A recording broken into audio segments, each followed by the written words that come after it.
This is Tom Fox, and I would like to welcome you to a new, exciting podcast series, Leading the Way, sponsored by StoneTurn. StoneTurn's Leading the Way podcast series highlights the top compliance, legal, and anti-fraud practitioners who are breaking down silos and setting new standards for excellence worldwide. Before we begin, a word about StoneTurn. Who do you turn to for help enhancing your compliance program?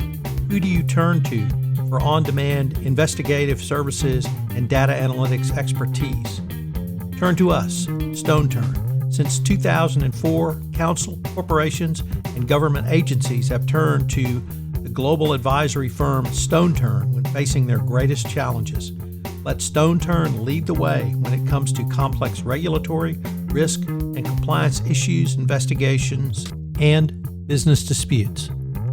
In this episode of Leading the Way, StoneTurn Partner Valerie Charles visits with Mara Senn, Director and Senior Counsel, Global Compliance Investigations at Zimmer Biomet. Mara has worked in private practice, she's worked at the World Bank, and now she's gone into the corporate world. She brings a wide range of experience to the compliance practice from all perspectives.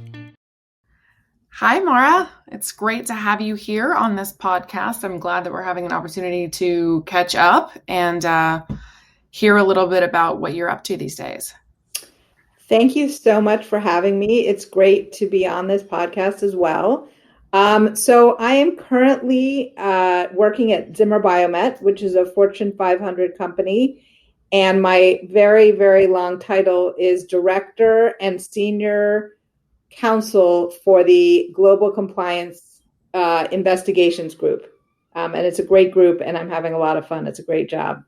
Well, Mara, you've had a distinguished career in compliance. Maybe if we go back to the beginning, I think, we were both lawyers before we became compliance people. I'd love to hear kind of how you got in the compliance world and how your career's developed. You definitely are somebody who has a lot of interesting highlights and stops along the way.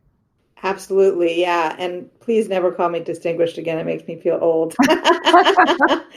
Anyways, I started off as a regular law firm lawyer, and I did a lot of fraud investigations, securities investigations, I really started out as a litigator. But as time went on, I started to do more international things, and I tended to start to do more sort of hardcore white collar investigations. And then FCPA sort of took off, and I became very involved at Arnold & Porter with the FCPA practice. And probably most of my practice by the end was FCPA, but then I also did international arbitration. But as you know, originally when I first started my career in 1998, there was really the compliance world that we're in right now didn't exactly exist. Most of the compliance, I would say, at the time was really around safety regulations, environmental regulations, workplace regulations, and the concept of this big compliance infrastructure that we now have didn't really exist. I think it was in part as an outcome of the large FCPA cases that got a lot of traction and really just scared companies into thinking about what it was they could be held criminally liable to and basically I think it expanded out from there, which was great for me because as I did my investigations, I would also have to opine on compliance issues like how to prevent those problems from occurring again. And then because of my experience in investigations, I could then use that in compliance because I could then say, well, if you do this, I have a pretty good sense of what the government will think about that. So it was a good way they sort of fed into each other. And I've always done both compliance and investigations. I think it's really interesting. And I think to your point, historically, well, actually, even currently, I think in the US, the concept of compliance still gets tied into regulatory compliance. I think a lot more so than Europe. I mean, in your experience, do you find that the concept of focusing on ethics is a little secondary here in a way that maybe is not the case in Europe? Yeah, I think that's right. I think the main basis of that is the common law versus civil law. In common law, which we have and the UK has, all the law is based on essentially, case law. And in civil law, everything is much more principles based. So they'll come with a general principle that doesn't really mesh with the US culture as well. And I think that you see that for sure reflected in the way that compliance works in the US versus Europe.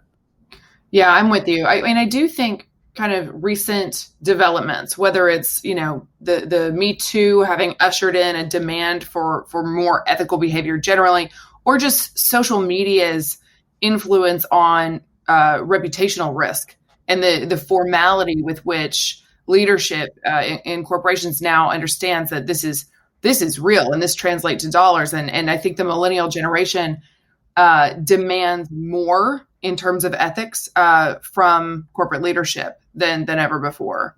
Yeah, I think that's absolutely right. And obviously, we're in such a period of upheaval where people are really thinking about what it means to be, a good person and a good citizen. And I do think that to a certain extent it translates. I think, for the most part, I think businesses have always wanted to do the right thing. Obviously, there are significant exceptions. But the nice thing about the compliance infrastructure is that it gives them a framework to know how to do that, because you can have good intentions but still not know exactly what the issues or problems are. And obviously liability makes you focus on that, but so does putting compliance structures and feedback into place so that business leaders know the best way to go about doing that. Shifting for a minute to think about women in compliance. I mean, we do see more and more women becoming compliance leaders. Why do you think that is, I guess, or it seems like it is a little friendlier of an industry, possibly for women than some other industries. And I'd love to hear about, kind of your leadership style and I don't know, advice that you'd have for women coming up in our industry. Traditionally, the investigations practice has been led by former prosecutors. And again, historically, most of those, not all by any means, but many of those prosecutors have been men. And I think compliance is considered a quote unquote softer discipline. And so it's in some ways more appropriate for women. I'm not saying that that's what I think. I just think that there is a perception out there. I also think that in general, the in-house atmosphere is better for women typically than law firms, just on average. And so I think both of those things sort of converge to mean that in-house tends to have a lot more women in power. Like the chief compliance officer at Zimmer Biomet is a woman, and that is great for us. And then also she's a great role model. And there are many chief compliance officers around that are women. So I think that's great. And then in terms of advice, I mean, I think the best advice I have is really put yourself out there and never self-censor. So I was talking to somebody the other day about political hiring. This was in the context of the Biden administration. And they said that they did a study under the Obama administration of some kind. I don't know exactly what, but consistent with almost every other study they've done on this, when women see a job description, and this would be true in all other contexts, like a case description or whatever, sort of laying out what it is they need for this job, if a woman does not check the box for 10 out of 10, they think, I'm not qualified, I shouldn't apply for this. If men see that they are qualified for 3 out of the 10, they're like, I'm going to kill this job. So I think part of it is just getting over that mentality of self-censoring, meaning you're not going for a job, or you're not going for a position, or you're not going for a case, or you're not going for what you want just because you yourself has decided, I'm not qualified for this. Put that away. The question really is, do you want to do it? Are you interested in it? And is there a story you can tell about why it is you can do the job? Or, fill in the blank. It doesn't have to be a job, but really just put yourself out there and and never think that you can't do it. Just believe that you can do whatever you want to do, because I think a lot of people can. I mean, I think that's great advice, and it's a shame that sort of we're still in this conversation. I have a 2-year-old girl, and I hope to God that when she's my age, talking with her colleagues, like this is not the topic. But on a related note, I've been hearing a lot lately about women dealing with like imposter syndrome. So different, like kind of the flip side of being concerned. Right. Yeah. Like you actually do have the goods, it's not a stretch, like you have the goods, and even yet still there's sort of a psychological pattern or persistent fear of being exposed as inadequate when you're totally adequate. Well, another sort of thing backed up by research is that women are typically judged on what they've actually done, their performance, and men are judged on their potential. And women know this, so that then they get more nervous about their performance because they know if they do anything wrong, they'll be written off to a certain extent, not entirely, obviously. But there is cultural pressure to be right, or both imposed from the outside and from the inside, that women can't make a mistake and that they have to know all the answers. And obviously, we've all been in situations where somebody, often a man, I won't say always, but often a man has absolutely no idea what they're talking about, but they just fumble through it and they act as if they know what they're talking about. And people believe them because they act very confident. And, I don't advocate talking about things that you know nothing about, but I do advocate to sort of go in and be confident that what you know is sufficient for you to infer an answer. So you don't need to know the exact details of every single thing that you're talking about. I mean, the principles, if you're qualified, but use the term in your mind qualified in a much broader sense, because you have transferable skills. Yeah, no, that's very true. Just thinking also about, I guess less about the sort of gender angle, but more about, compliance adding value in the modern application of compliance, kind of.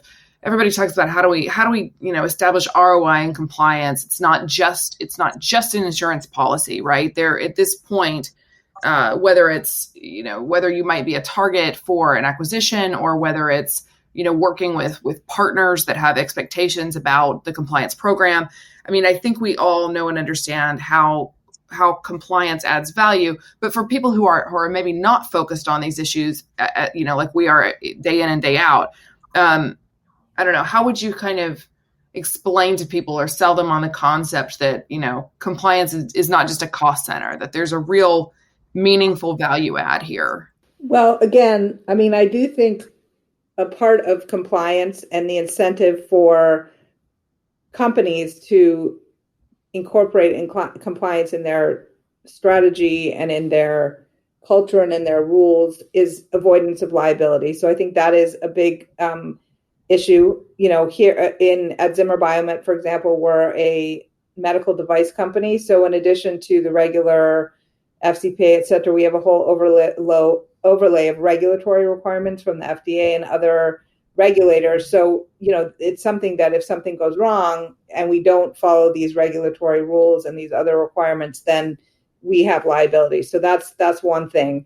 Another thing is, one of the things that I love about Zimmer Biomet is that, as I do almost exclusively investigations, but at the end of our investigations, what we do is we identify gaps in procedures, gaps in what caused this thing we're investigating to happen. Even if we find that nothing was wrong, we identify in different systems gaps. And so one of the things that compliance can really do, especially because compliance tends to be cross-cutting across different product lines, different departments within a company, is they can really get an overall assessment, either granularly or more broadly, about ways to improve the company that can improve other parts of the company, not just compliance. So I do a lot of collaboration with people across the company, and I'll say, look, I found this issue. Sometimes it's only, usually it's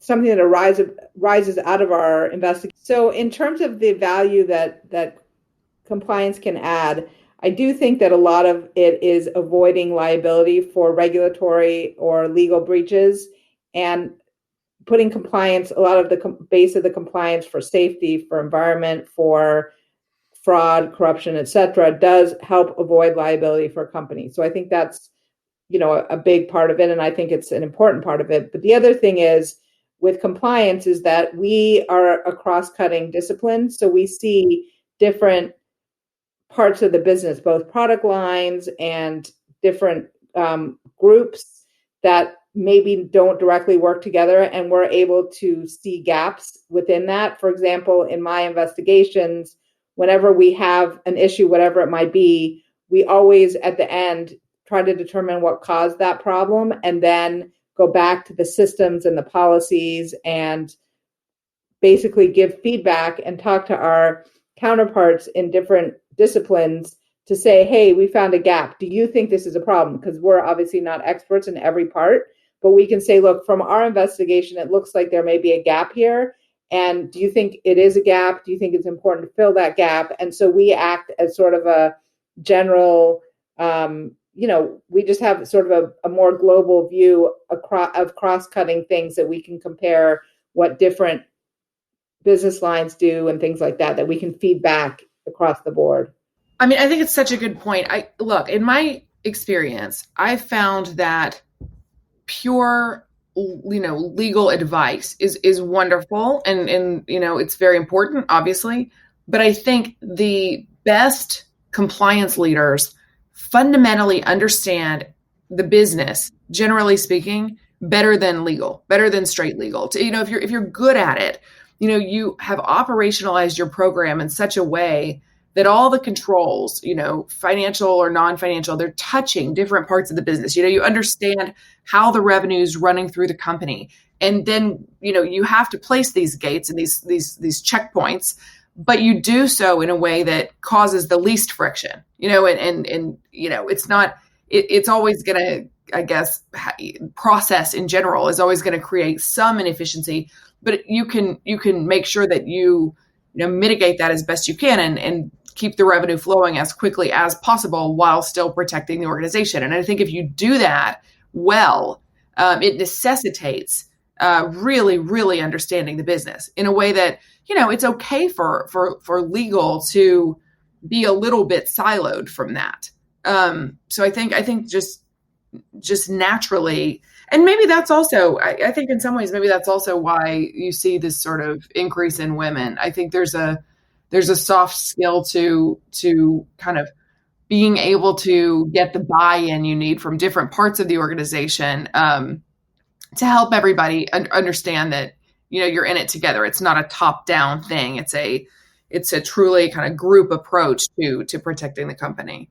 Absolutely. But I think the same thing goes true for good legal, inside counsel. I mean, all the legal people I've dealt with at Zimmer Biomet, I only started in March. So we have a lot of longtime legal partners who are incredibly knowledgeable about the company. And I often go to them for not just legal advice if I need it for specific investigations, but I also go to them to get information and context from the company. So I think the really good lawyers in-house have a similar skill of really understanding the business and partnering with the commercial folks. Yeah, no, that's great to hear. I mean, I know every podcast is asking this question, but I have to ask it.